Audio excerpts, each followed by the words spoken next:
Alrighty. Well, 1 Corinthians chapter 11. I said this is pretty interesting, and the first part of it we'll go through pretty quick, But in the first part of chapter 11, starting in verse 2, he says, "Now I praise you because you remember me in everything and hold firmly to the traditions just as I delivered them to you. But I want you to understand that Christ is the head of every man." Any argument there? "And the man is the head of the woman. And God is the head of Christ." Well, there's always a fuss about man being the head of woman. Yeah, wait till you read the rest of this. "Every man who has something on his head while praying or prophesying disgraces his head. But every woman who has her head uncovered while praying or prophesying disgraces her head. For she is one and the same with her whose head is shaved," which is disgrace, "For if a woman does not cover her head, let her also have her hair cut off. But if it is disgraceful for a woman to have her hair cut off or her head shaved, let her cover her head." All right? "For the man ought not to have his head covered, since he is the image and the glory of God, but the woman is the glory of man. For man does not originate from the woman, but the woman from the man. For indeed man was not created for the woman's sake, but woman for the man's sake." If you stop right there, you're like, whoa. In today's society, if you read that, what would women do? What kind of hissy fits would you see? You'd probably be in jail. Yeah, could you say that in public today? Not at all. But yet, who wrote it? Yeah. God wrote it. Yeah. God used. They don't believe in God, so. But nonetheless, God wrote it. And if you, like E.V. Hill pointed out in a sermon one time, what happened when Eve ate from the apple? She then Convinced went to Adam and convinced him to. Well, I think Adam was standing right there. Yeah. Right, and I think he completely failed to defend his family, right, his wife. But Eve ate, and like E.V. Hill pointed out, nothing happened. But then she gave it to Adam, and he ate, and then all hell broke loose. Ooh, good point. I never thought about that. And remember last week's lesson, by one man sin entered the world. And by one man salvation was brought by Jesus Christ, right? Adam, by one man, Adam, sin entered the world. So if Adam had not sinned, right, he would have still had his righteous. And what was his sin? He ate the apple? He ate from the forbidden fruit, right? Full well knowing what he was doing in defiling God, right? God said, "Do not eat." He said, and Adam knew what he was doing and did it anyway. The way we sin, isn't that the way we do it? It's not like we don't know what we're doing. Right? I don't know how many sins I've committed without knowing it, 'cause I guess I wouldn't know, but the bulk of them, I know what I'm doing, and I'm just choosing to do it anyway. If you don't know, it's really a sin. It's not the same caliber, but yes, in cases where you should know. There's things that you should know. And sometimes we don't know because we've chosen not to be informed. People who don't read the Word and don't know, right? But they've chosen not to know. So it's really interesting that there is a difference between men and women. And like I say, God made Adam and gave him authority over the whole world. And he had all the animals brought to him, right? And Adam named all the animals. And God said that he did that So Adam would realize he needed something else. There wasn't anything else in the world that would fulfill something he needed. And that's when he made Eve. Right? Eve was made to fulfill Adam. Okay?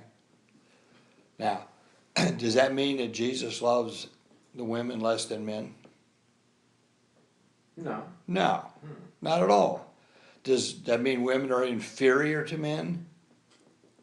Not inferior, but they have a different Of course they're position. inferior. No, it gives them a different position where they're in subjection to the man in the house, right? But in God's eyes, we're all equal, right? Men and women, we're all made in the image of God. Okay? But there is a different role in this world, and there's a difference between men and women. And men are held to a much higher standard. We're supposed to know the difference. We're supposed to behave as the head of the household, right? Behave as if we're, obeying God and being the example to our wife and our families, right? We're the ones supposed to do that. We're the ones that are supposed to teach our children. Yet in society today, who most often is teaching the children? Women. Right? And I tell my sons for years, what your kids know about Jesus Christ, you are accountable to Christ for that, not your wife. You are. You are the man of the house. Right? He goes on to say, therefore the woman ought to have a symbol of authority on her head. And it says, because of the angels. So you try to figure that one out. I don't know if that's a reference to Genesis 6 or what's going on. And then he says, This is a reference to Genesis 6. well, Genesis What are you 6, talking about? well, in Genesis 6, right? I'll get back here real quick. We have the story, right, of how the ungodly multiply. This is prior to, right before the flood, right? And it says in Genesis 6:2 that the sons of God saw that the daughters of men were beautiful, and they took wives for themselves, whomever they choose, right? And God got all upset about this event going on. And there's all kinds of opinions about that event, that the so-called sons of God went into the daughters of men, right? And then had the Nephilim and the giants and da-da-da-da-da, And were they physical giants or just powerful or what, But some of the fossil records tell us that there were some really tall people. And of course, Goliath and his family is rumored to be a remnant of that. I don't buy that story because after this is the flood. And there was nobody left but Noah and his family. Right? So they just happen to be really big people, but they don't have anything to do with this. But that's the only reference I've ever found about what this means about because of the angels. The angels had gone into the daughters of the daughters, and it was something that made God really unhappy about the situation. But the main thing is he goes on to say, however, in the Lord neither is woman independent of man, nor is man independent of woman. We need our wives, right? As the woman originates from man, right? But so also the man has birth through the woman. Okay? Now Eve was created out of Adam's rib, but the rest of us were born from a woman, right? Judge for yourselves. Is it proper for a woman to pray to God with head uncovered? And of course, you got to kind of keep things in the times.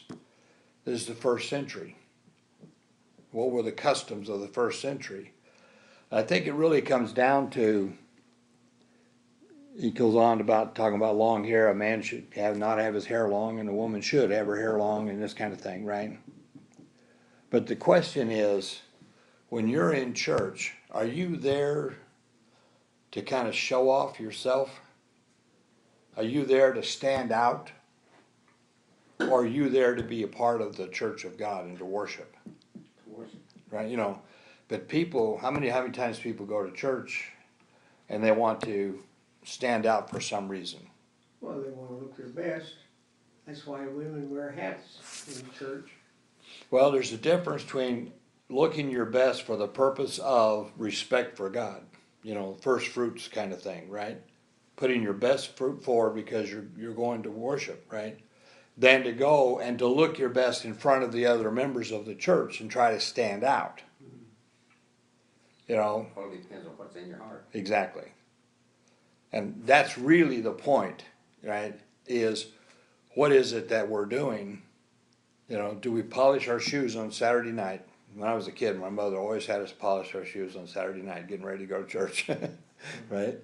You know, so that people will look at our shiny shoes. Because you only had one pair of shoes. And, you know, most of them had horse crap all over them. Yep. So Saturday night, you had to clean up and get ready for church, you know. But the point was, we were just trying to look our best that we can as we went before God to worship. Not because we'd stand out and somebody'd say, look at his shiny shoes, you know, that kind of thing. And we have a similar thing going on in the next part of this chapter when we get into the Lord's Supper. In verse 17, he says, but in giving this instruction, I do not praise you because you come together, that means come together to worship, right? Not for the better, but for the worse. For in the first place, when you come together as a church, right, I hear that divisions exist among you, and in part, I believe it. Now, where did they worship? Where did the church worship? Remember, this is written to Corinth. Oh, Corinthians, they're in Corinth, right? Now, the Jews would go to the temple, right? But even the Christians got to where they couldn't worship in the temple. And so where did they go? Houses. Yeah, their homes. Yeah, they went to houses. And the Greeks had a room called a triclinium. say that again. Triclinium. Okay. And it was like a party room. It was kind of the place. And so when you had guests come into your house, that's where they would meet and eat and whatnot, right? But the custom of first century Greek culture was that if you had different classes of people, the rich would sit in there and eat the good food. The poor would have to go to other rooms in the house and eat lesser food or no food at all. Right? Now, does that sound Christian right off the top of your head? Not at all, right? Not at all. And that's what he's saying. You're coming together as a church. So you're going to this house, and there's divisions, right? What are the divisions? Do you remember the first part of Corinthians? And he says, I'm hearing from Chloe's people that you're saying some of us are for Apollos, some of us are for Paul, some of us are for, right?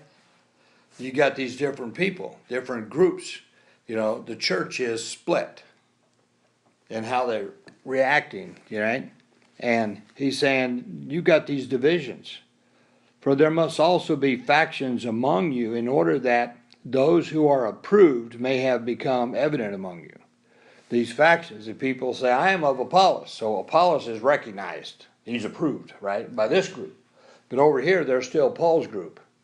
There are some that say, oh, we're from Christ, right? And so you guys are all morons.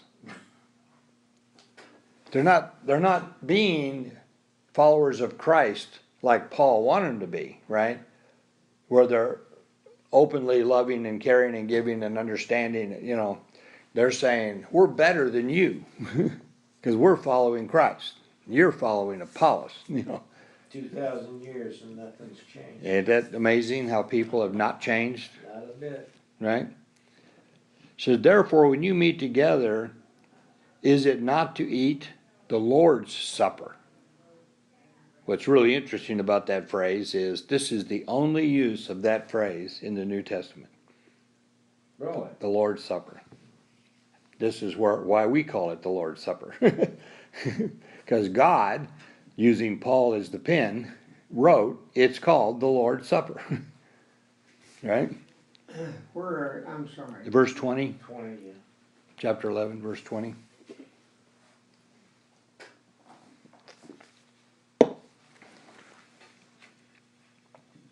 He says, for in your eating, each one takes his own supper first, and one is hungry, and another is drunk.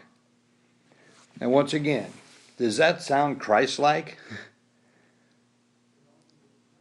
Some people are gluttons, other people don't get anything to eat at all, some people are showing up drunk.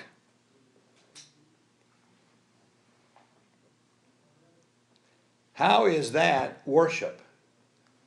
It's not. So they're not coming to worship, are they? Well, they're going through the motions. Yeah, we had a lot of that in the Old Testament of the Jews going through the motions, right? But we're talking about God's sacrifice. Christ came and gave his life, right? And we're going to get into the details here in a second again, right? And they're showing up like this. He says, what, do you have houses in which to eat and drink? Can't you do that at home? I mean, we're coming together to worship. And here you're just doing this other stuff. For you do not, do you not despise the church of God? You're supposed to be a Christian. And yet you despise the church? If you despise the other members of the church, you despise the church, don't you? The church is the body of Christ. Right. Right? How in the world can you feel that way about your fellow Christian, right? Without despising the church of God, and shame those who have nothing. You're supposed to help people who have nothing, not shame them, right? That would make me wonder about the people who were showing up, whether they were actually saved. You know? Even though it may be the custom. This is not what Paul taught them when he was there for 18 months. Not at all. What shall I say to you? Shall I praise you? In this I will not praise you. For I received from the Lord. By the way, Philippians 2:3 gives us another example of what we're supposed to be doing. Right? 2:3 says, do nothing from selfishness or empty conceit, but with humility of mind let each of you regard one another as more important than himself. That's 180 degrees different than the way they're acting, isn't it, in Corinth? Okay? So I received from the Lord that which I also delivered to you, that the Lord Jesus, in the night in which he betrayed, took bread. So Paul, when he's there teaching them, he had told them all about the Lord's Supper. They're supposed to be doing it, right? Now, the rumor is, or the thought is, he learned it from Peter, right? Who, of course, was at the Lord's Supper, the original. You know, Paul wasn't there, but he had taught it to them. And when he had given thanks, he broke it and said, this is my body, which is for you. Do this in remembrance of me. In his body, he suffered severely for our sins, right? In the same way, he took the cup also after supper, saying, this cup is the new covenant in my blood. Do this as often as you drink it in remembrance of me. Remember, the life is in the blood. Jesus gave up his life, his blood, for us. That we would no longer be subjected to sin and death, right? Well, excuse my ignorance here, but I have to ask this. For some reason it's bugging me. Yeah. Why don't we do communion every week? Because he didn't tell us to do it. He didn't give us a time frame. God never told us how often. He Okay. just said, whenever you do it in remembrance of me. Okay. Is there anything wrong with doing it every week? No. If it's not just a habit, if you're doing it in remembrance, right? Yeah, If you do it just as a habit, going through the motions, like Jerry said, yeah. you're disgracing, right? Gotcha. So sometimes we're afraid of doing it too often for that reason. Yeah. We do it what? Quarterly, Quarterly, okay. basically, right? Okay. We used to go to a church over on, I don't know even now where it was. But they did it every Sunday, Yeah. and they did it kneeling. If you do it with the right heart, that you recognize it and remembering the sacrifice that Christ made for us, you can do it every day, you know. But if you're just going through the motions, which what happens if you do it too often, Yeah. human beings the way we are, Right. now you're disgracing God. And he goes on to tell us about this. This gets really serious, right? He says, for as often as you eat this bread and drink the cup, you proclaim the Lord's death until he comes. So we're going to do this as often as we do it, but we're going to do it until he comes again. Now, what happens when Jesus comes again? First off, the fact that he's coming again reinforces the fact that he's resurrected, right? And he's coming back, right? When he comes back, how is he coming back? Through the clouds, raising all sorts of heck. Well, he's no longer the suffering servant, is he? Right. Now he's the King of Kings and the Lord of Lords and our judge, right? So he's telling them, look out, because Jesus is coming back, right? Therefore, whoever eats the bread or drinks the cup of the Lord in an unworthy manner, any unworthy manner, taking it for granted, going through the motions, not paying attention, shall be guilty of the body and the blood of the Lord. You want to put that back on yourself? What exactly does that mean? You're sinning. Okay. Right? Now, all our sin does that, doesn't it? Right. I heard a preacher one time point out that when you choose to sin, you're just nailing Jesus to the cross again. Come on. Right? But let a man examine himself, and so let him eat of the bread and drink of the cup. For he who eats and drinks judgment to himself. When you're going through the motion of the Lord's Supper, if you're not doing it with the right heart, you're judging yourself, right? If he does not judge the body rightly, make sure that your heart is ready to do this. It'd be better to skip it, if your heart isn't right. Because get a load of the rest of this.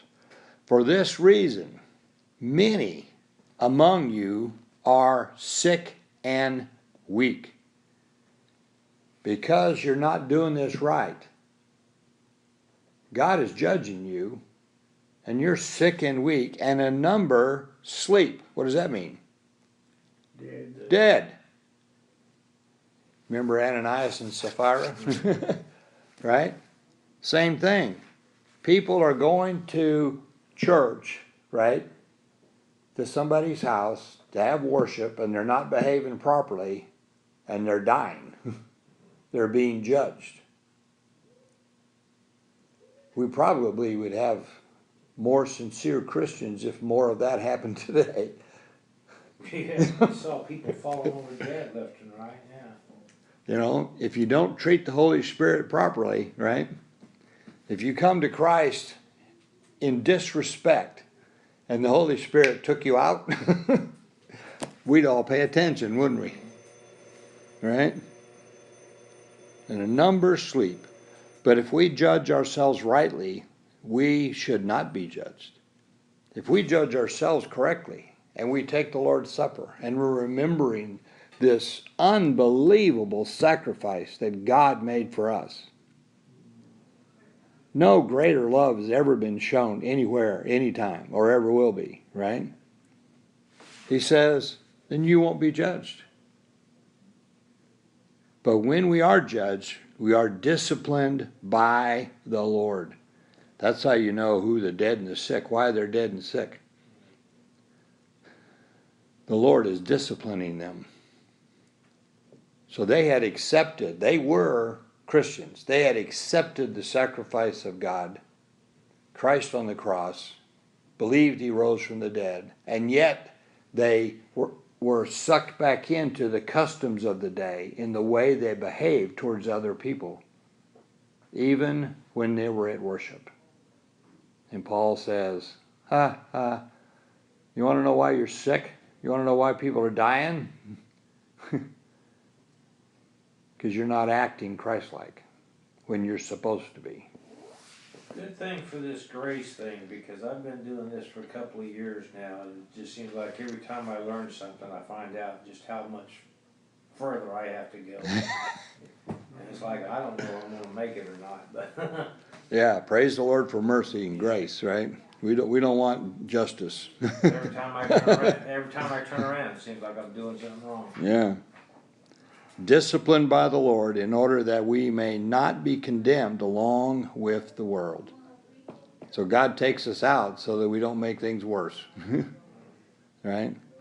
So then, my brethren, when you come together to eat, wait for one another. If anyone is hungry, let him eat at home. Right? If you're so hungry, right, that you've got to go glutton yourself, well, eat at home first. You know, don't come up here and start snarping everything down, and don't leave anything for those people, you know, that are not as well off as you are, so that you may come together for judgment, and the remaining matters I shall arrange when I come. So whatever else was in the letter from Chloe's people, right? He says, I'll take care of that when I get there. Some pretty interesting stuff in today's lesson. Any other questions on what's going on here, either with the way they treated the Lord's Supper or the relationship that men and women have in our roles in this world?